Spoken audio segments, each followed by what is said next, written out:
biz sizlar bilan chiroyli yozuv darsini o'tamiz. Chiroyli yozishni bilamizmi? Bilamiz. Hozir yana nima qilyapmiz? Chiroyli yozishni o'rganar ekanmiz. Endi qaranglar, chiroyli boshlang'ich sinflarda, ya'ni sizlarda chiroyli yozuvni o'zlashtirishning muhim shartlari haqida tushuncha beraman. Chiroyli yozishni o'zlashtirishning muhim shartlari 5 ta bosqich ekan. Bular birinchisi gigiyenik talablar qo'yilar ekan. Sizlarga gigiyenik talablarga sizlar partada qanday o'tirishlar kerak ekan? Ozoq, to'g'ri o'tirishimiz kerak ekan. Agar biz to'g'ri o'tirmasak, yozuvimiz nima qilmas ekan? Chiroyli chiqmas ekan. Shuning uchun biz partada qaddi qomatimizni tik holatda tutib o'tirishimiz kerak ekan. Bizga yozuvni yozayotganimizda chap tomondan nima qilish kerak ekan? Yorug'lik tushib turishi kerak ekan. Keyin biz yozayotganimizda judayam pastga berilib yozmasligimiz kerak ekan. Chunki ko'zimizning masofasi bilan daftarning orasida nima bo'lishi kerak ekan? Masofa saqlab turishimiz kerak ekan.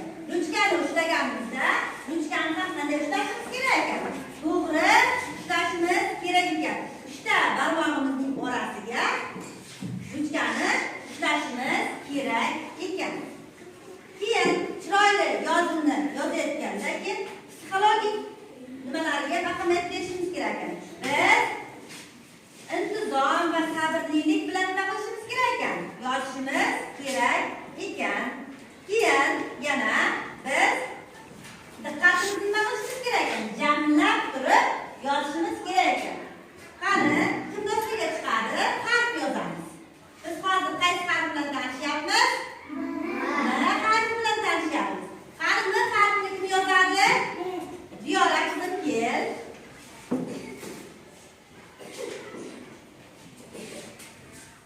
Doskaga nima harfini yozamiz?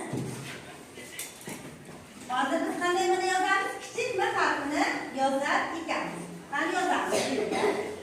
Kichik m harfini yozamiz.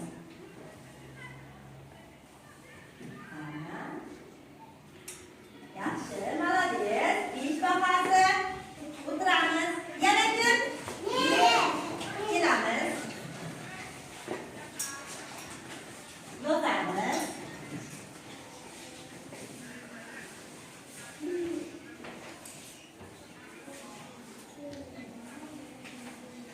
Biz kichik m harfini yozdik. Yana bir kishi deydi. Buni olamiz. Chiroyli qilib yozarkanmiz.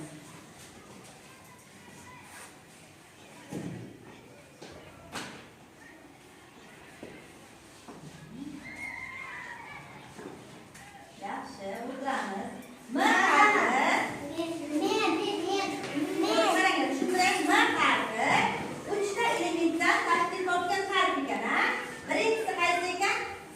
Bitta tayoqcha, undan keyin ikkinchi ilmoqcha va uchinchi ilmoqcha. 2 ta ilmoqcha va bitta tayoqchadan iborat ekan. Biz M harfini yozayotganimizda mana shu jihatlarga nima qilishimiz kerak ekan? E'tibor berishimiz kerak ekan. Keyin biz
kerak.